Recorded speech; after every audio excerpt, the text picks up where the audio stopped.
Hello guys! Ayan, kung mapapansin nyo, kaya yari ko lang maghilamos.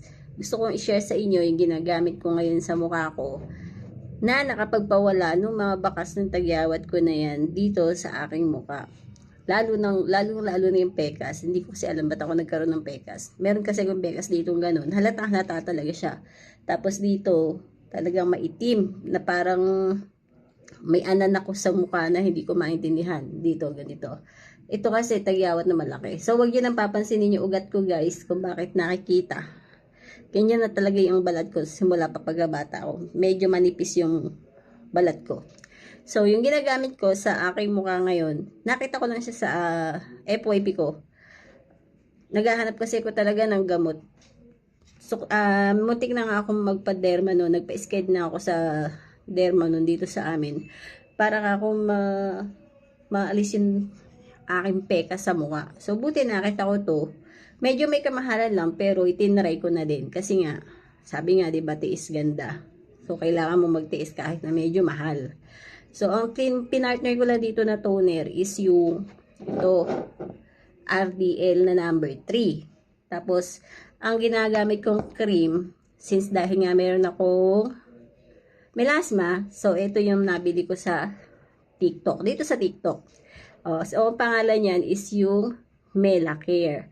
So, ito ay nagkakahalaga ng halos 400. So, syempre, pag may shipping pa, 400 plus. So, ito, hindi ito nakakapagpabalat ng muka. Kahit naman itong RDN na number 3, hindi siya nagbabalat ng muka katulad ng mga rejuvenating set na ginagamit natin. Kasi pag rejuvenating set yung ginagamit ko noon, talagang sa una, napakahapde. Tapos, pag nagkamali ka ng kamot, sugat yan, nakaganon.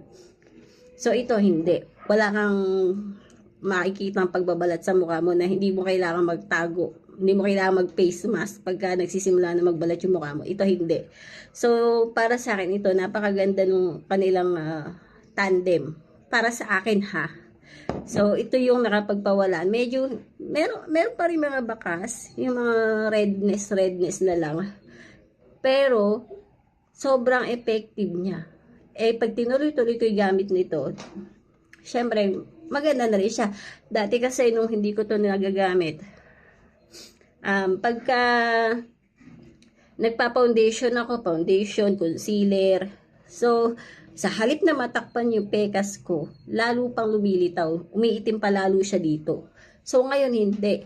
Ano na lang, moisturizer, sunblock, at saka powder na lang. Ang ganda na lang mukha, maaliwalas na yung mukha ko. Hindi katulad dati na para kang may pasa dito na gano'n sa mukha.